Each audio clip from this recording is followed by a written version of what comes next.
Hi, this is Denise. Hey, this is Maggie. Welcome to our podcast, Candor and Courage at Work. Denise and I have known each other for a long time, a couple of decades, HR pros, and we thought it might be helpful if we got together and shared some of the things that we've learned along the way.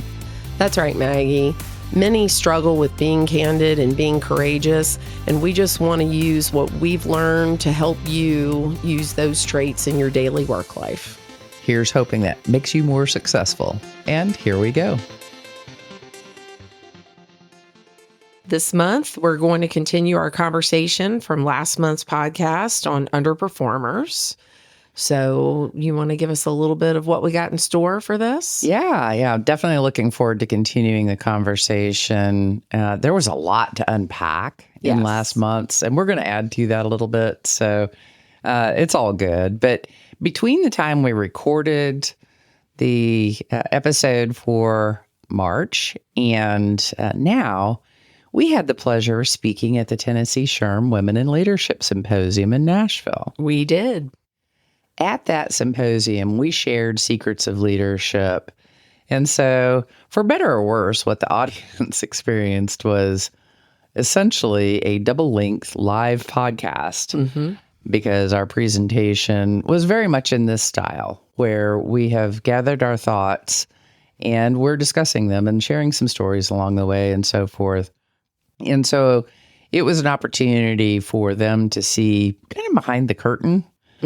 Because Candor and Courage at Work is audio, not a visual experience, at least not to date. But one of the things that we shared, one of the secrets that we shared at the Women in Leadership Symposium is one that we'll share today as part of continuing the conversation around addressing underperformers.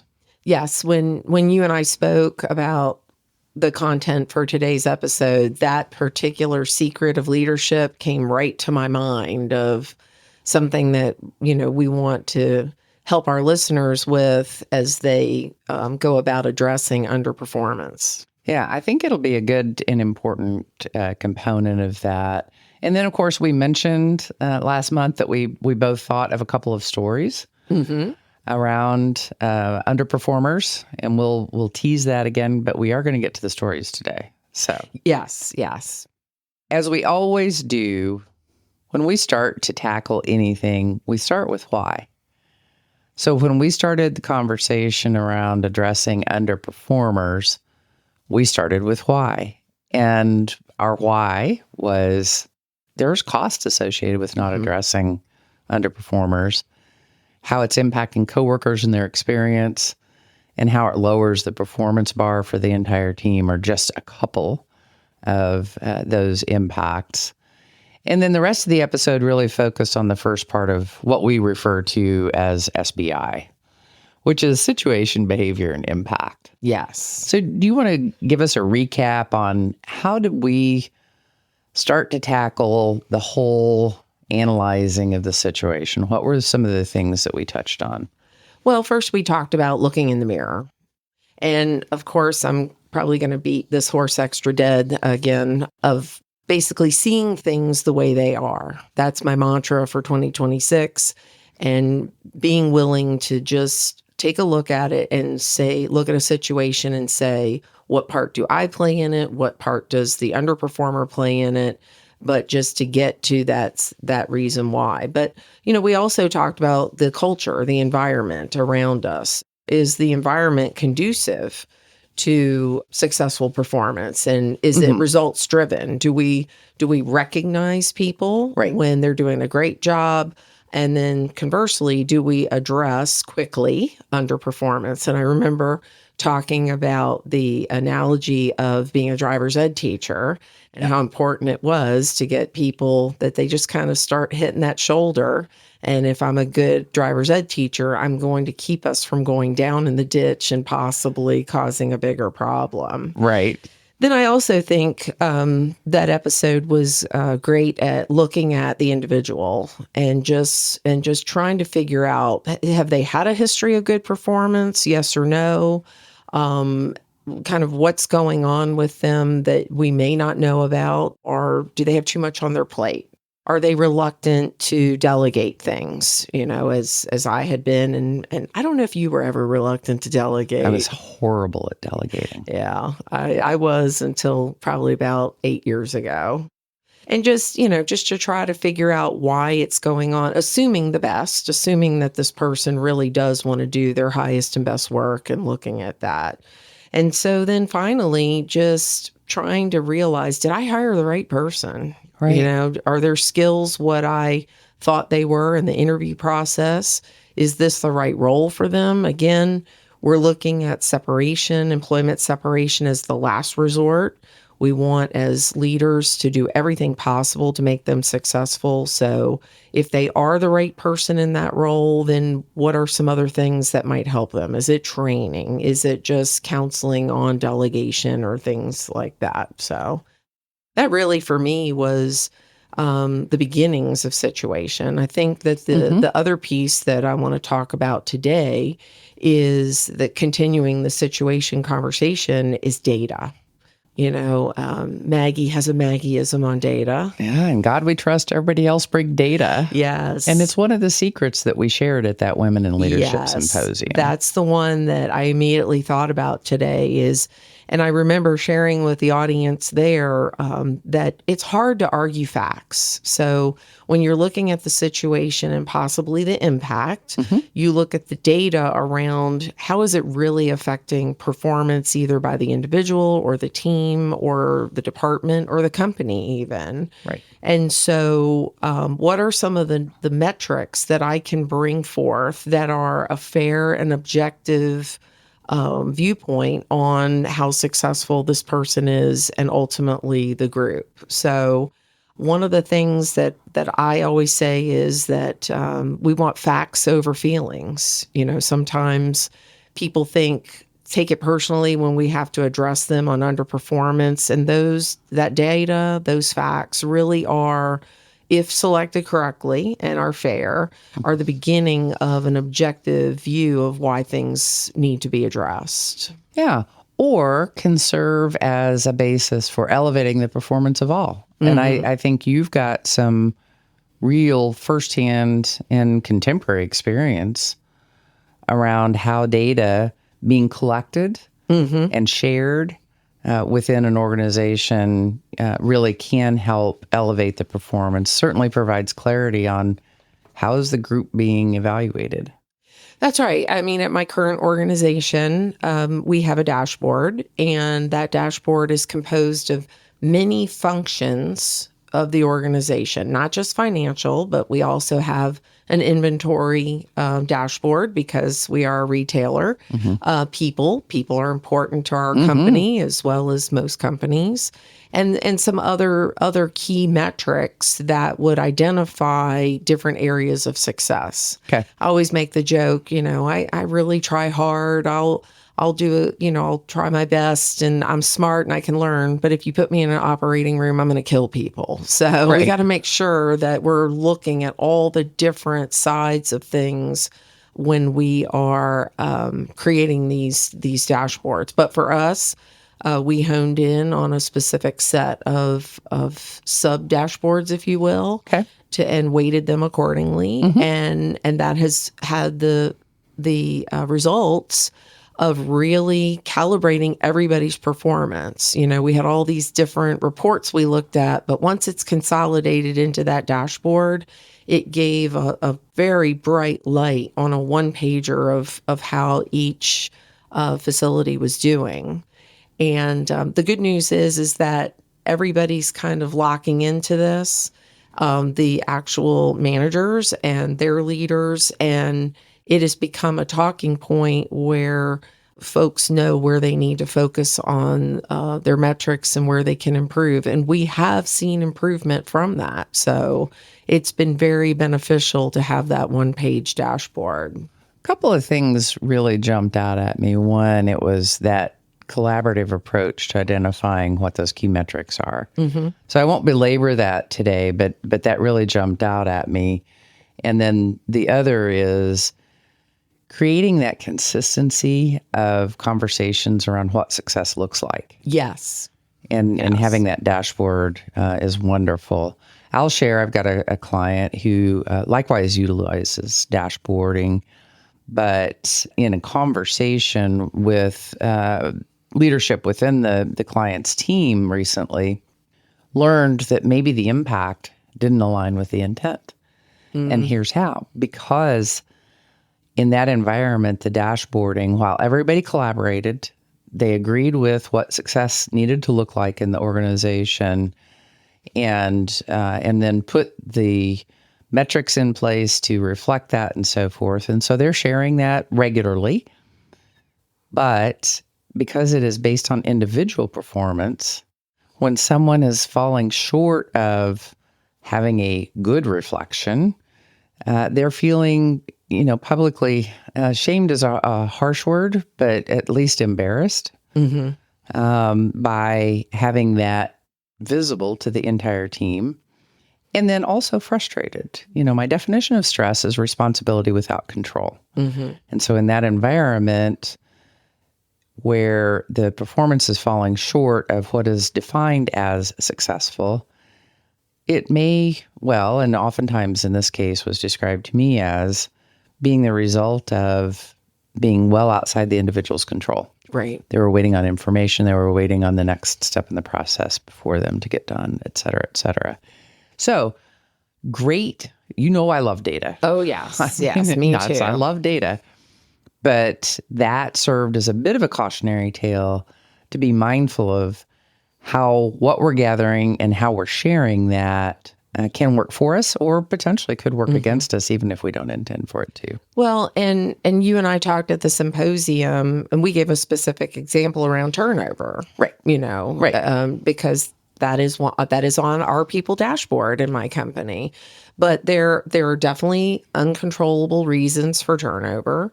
And so the data is a great place to start with and see how things are, and then dive into the why. And why might this data be showing me what it's showing me? And as a good leader, am I holding my people appropriately accountable? Am I holding them accountable for just the raw data, or am I making allowances for things that are outside of their control, and that I'm allowing for them to some grace on those things specifically because they can't control it? Yeah. And I think that, to your point, and where that resonates most clearly is in the application of data in the personal or individual performance evaluation. Because that's where the leader should be the closest to the individual and recognize those intangibles. And the intangibles are often the things that are most difficult to measure, which is a perfect lead-in to the B of SBI. Yes. And that's the behavior. Behavior. So part of analyzing the situation and understanding what are all the components, starting with yourself, and then going through all of those things that Denise recapped that we touched on in the last episode, and taking a good hard look at the data and delving into it and making sure that it's accurate and providing clarity. But also, ahead of having the conversation with the individual, being able to describe the observable actions that the person took or perhaps didn't take without ascribing interpretations or motives or personality traits. Okay. Because those are components that we don't really have the ability to see. We don't really have the ability to understand. We can assume what their motivation is. We can ascribe a choice made to a personality trait. That might be accurate, but it might not be. But the main thing is we're looking at that whole through line from situation to behavior to impact of what are the behaviors that the person engaged in or behaviors they did not engage in that contributed to why you're having to evaluate the situation, which is because there's been some impact of something not happening that should have, or something that did happen that shouldn't have. Yeah, it almost feels like as you're looking at the person's behavior of what you've seen Okay. And Yes, certainly observable. Mhm. you're able to observe the reactions of other people to that behavior.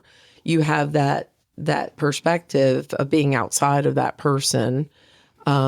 I think it's still part of your situational analysis. I mean, again, it's data that you can say, hey, I saw how you behaved. That's right. And I saw the impact that it had on the people around you. And then, it just gets back to when you sit down and have the conversation with that person, and lay out the data, that you'll definitely want to ask them why why they're behaving that way. If that's uncomfortable for some people, just why is it like that? If you want something that's a little less confrontational. Yeah, really understanding the why. And I often find it's helpful to ask folks to explain maybe what they were thinking or help me understand, this is what I observed, help me understand. Or Correct. help me by sharing what were your thoughts along those things. So in the last episode, a lot of what we focused on seemed to center around the competencies. Did we hire the right person? Did they have the skills? Do we need to do more training? Is there something in the way of a tool that they need to enable them to be more successful? And so today we're incorporating that broader perspective, bringing in the data, pulling that all together, looking at the impact, which is ultimately why we're addressing the underbehavior. Correct. The underperformer. Sometimes it's the underbehavior. Sometimes it is the underbehavior. But today we're accounting for the behavior of the individual as well. And having that kind of conversation takes courage. It does. It does. But as a leader, we have to have these conversations. And if you'll recall from last episode, I kept saying, your team is watching. Your boss may be watching. That's right. So it is incumbent upon us to take action. And as I said before, as quickly as possible to minimize the damage of not addressing it. So I guess for me, when I'm sitting down with somebody, I'm preparing that conversation in advance. Right. I am going to go through what I observed, to your point. What are the facts? What are the data? What are the behaviors that I've observed this person engaging in? And then I would speak to the impact on others or the impact on the company. Then I want to stop and I want to ask them, what are your thoughts on this? And then that's your opportunity to stop and listen and hear what that person is saying. Yeah, being silent in that moment is so, so important. So powerful, because if you're quiet, then it basically forces the other person to speak. Right. And share their viewpoint. And there might be some things in there that are explainable. There might not be, but certainly from their viewpoint, why it is the way it is going to be important to getting to the next phase of this, which is the solution. Right. Because that's what it's about. Correct. It's getting that resolved. And so I know one of the things that you and I both evidently got baked into us very early on in our careers is the need to document. Yes. And so part of that I know is asking the individual what they heard, capturing that, ensuring that that's calibrated, documenting it, and then that all critical step of setting that follow-up conversation. Yes. And I'm going to tell you that it was at my last position where I had a manager tell me, I don't have time. I'm a road warrior. I don't have time to go back when I've driven back home and write this up. And together we came up with the solution of have the underperformer speak back to you the conversation that you had, because you really don't want to have this in email. I mean, you don't want to have the conversation in email. You really want the conversation to be vocal, that whether it's phone or Zoom or in person. I mean, obviously in person would be the best, but to ask this person at the beginning, I want you to take notes on what we talk about today, and then I'm going to ask you to send me your understanding of what we discussed today to make sure we're on the same page. Yeah. And what a great, now again, we're in HR. We love documentation, but it really is, that's what is helpful to all leaders, regardless of what department you're over, because you can always go back to that document if you forget and see what was agreed to. And to your point, that all important follow up, I can only tell you how much credibility you will lose Right. if you do not follow up as you agree to with the time, date, interval. Okay. If you don't follow up, put it on your calendar, do whatever you got to do, alarm on your phone to make sure that you follow up. The first time you don't follow up, what are you telling that underperformer? I don't care enough to help you be successful. I don't care enough. It's not that big a deal. Right. I just, said something to say something. Yeah. And I'm assuming that all of us leaders are coming to this with the intention of we've got to do something. Right.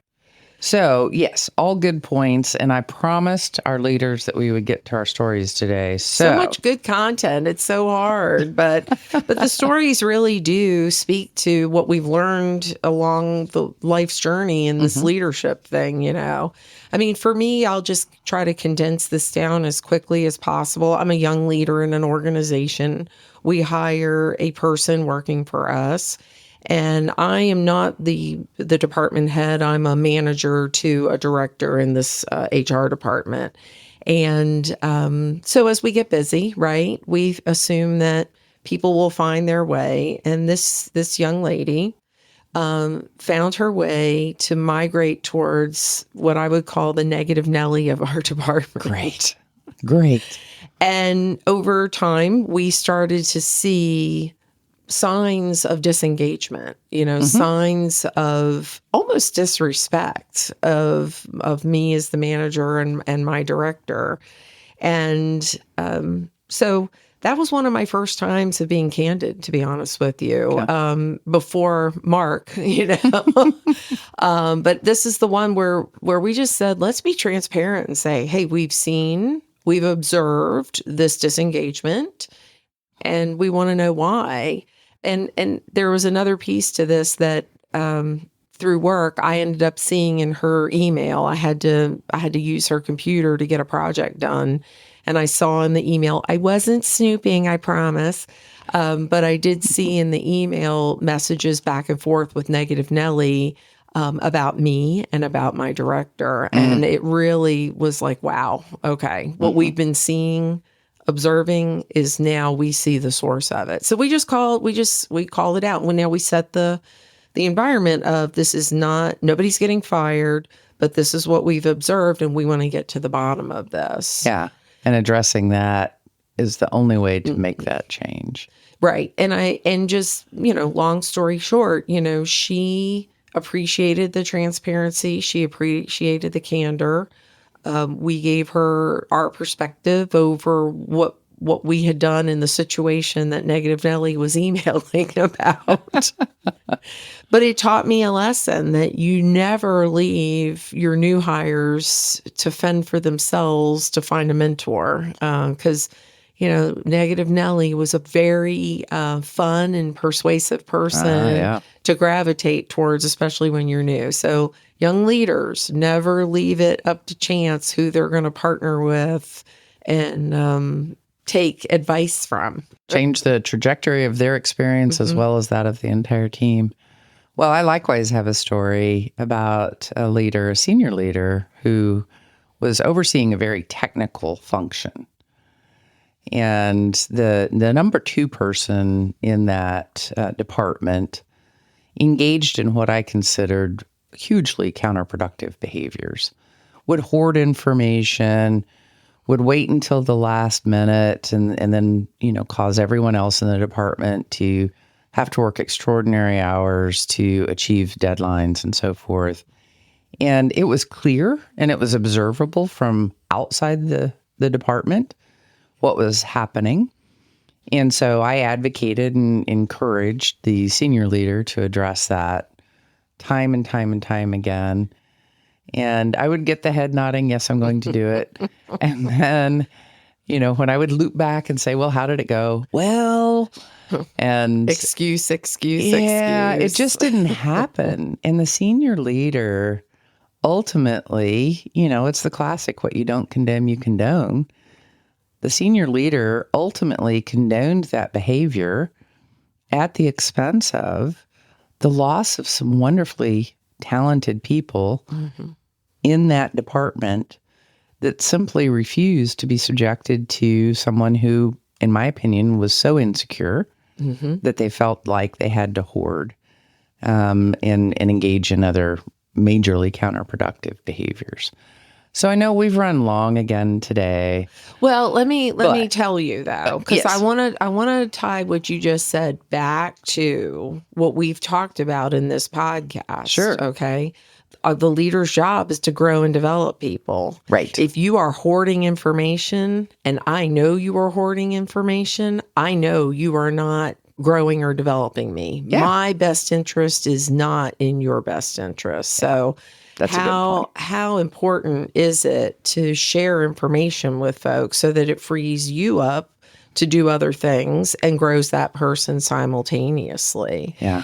And we talked about in the last episode the impact around you with an underperformer.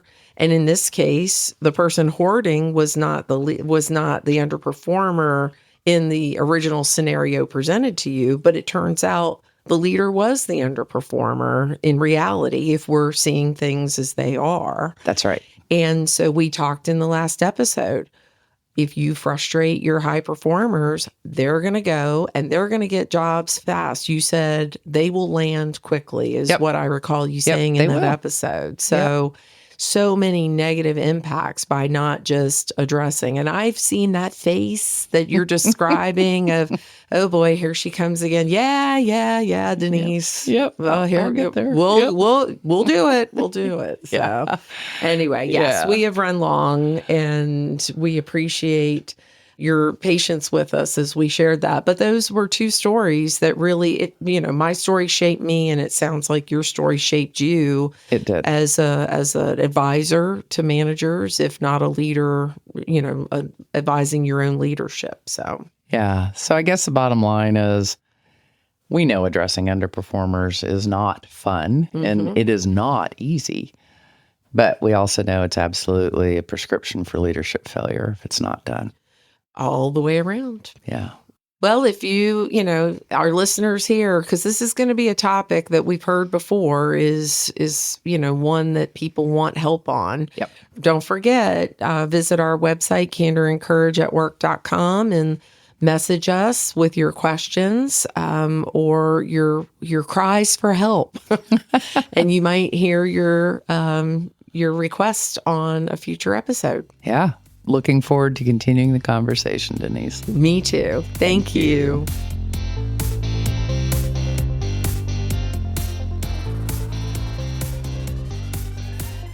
Thank you for joining us today for Candor and Courage at Work.